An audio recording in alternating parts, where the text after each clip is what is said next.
का नाही करायचा? जरूर करायचा.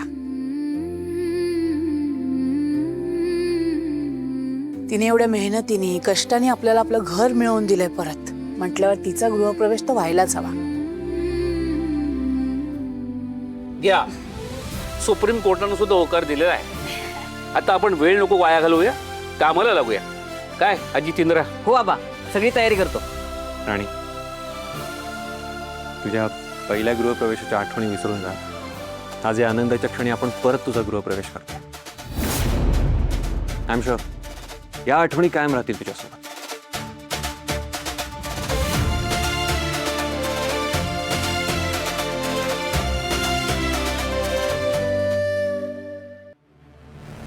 Vikrant, enough is enough. हा, किती वेळा त्या राणी आणि इंद्रासमोर मान खाली घालायला लावणार आहेस?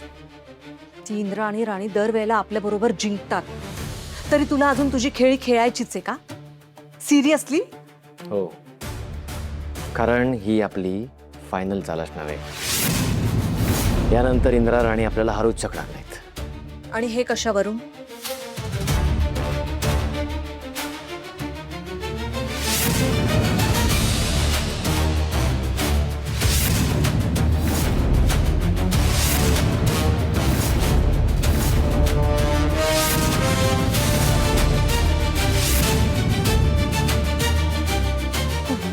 विक्रांत, अरे हे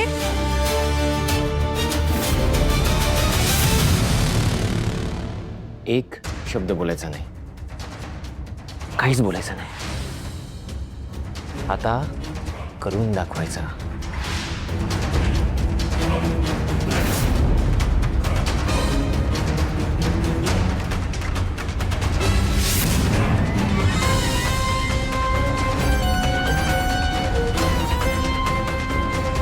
केटी केबिन मध्ये.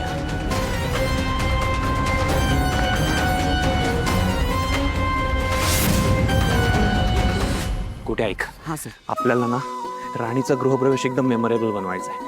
असं काहीतरी करायचं की तिला खूप स्पेशल फील होईल. चालतंय की सर, तुम्ही फक्त सांगा काय करायचंय, सगळं करतो आपण.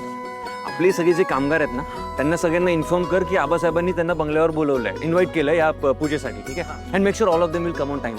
हा, जातो. करेक्ट. काय झालं, जा ना. इंग्लिश मध्ये बोललात ते बी बोलायचं काय? अरे हो, अरे ऐक, मी एवढंच म्हणतोय की कामगारांना सांग आबासाहेबांनी त्यांना इन्व्हाइट केलंय, त्यांना लवकरात लवकर बंगल्यावर पोहोचायचंय. आपल्याकडे खूप काम आहे. अरे स्वीट्स अरेंज करायचंय, जेवण बघायचंय, डेकोरेशन, लाईट्स वगैरे. मला स्वतःला रेडी व्हायचंय. खूप लोड आहे कामाचा. कुठे अहो सर, तुम्ही लोड नका घेऊ. तुम्ही फक्त तुमच्या हुकमाच्या राणीसारखा हुकूम करा, बाकी सगळं आम्ही करतो ना. बरं ठीक आहे, आता जे काम सांगितलंय तेवढं कर. हा, चालतो. इन्व्हाइट केलं. ओके. आणि मला तुझ्या चेहऱ्यावर आज खूप ब्राईट स्माइल हवी आहे आणि त्या स्माइलसाठी मी वाटेल ते करायला तयार आहे.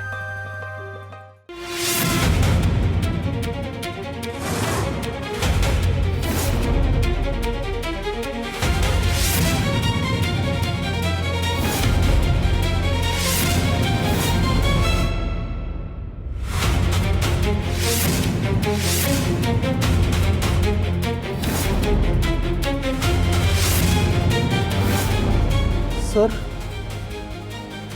सॉरी सर, पण चुकताय सर. तुम्ही प्लीज असा निर्णय घेऊ नका.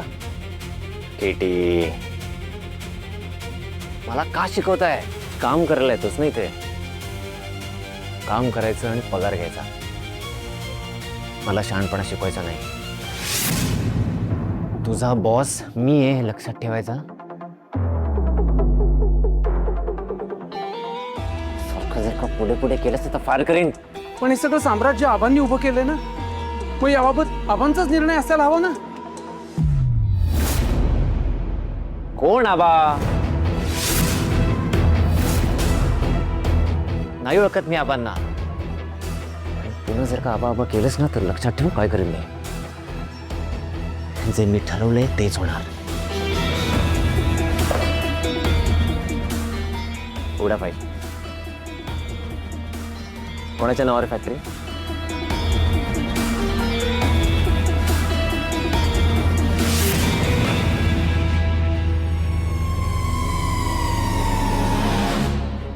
सर तुमच्या विक्रांत महाडिक जर का मालक असेल ना तर तो जे ठरवेल तेच होणार.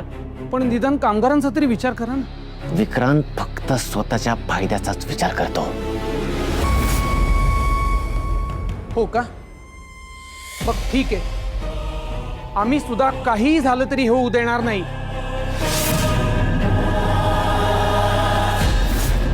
अरे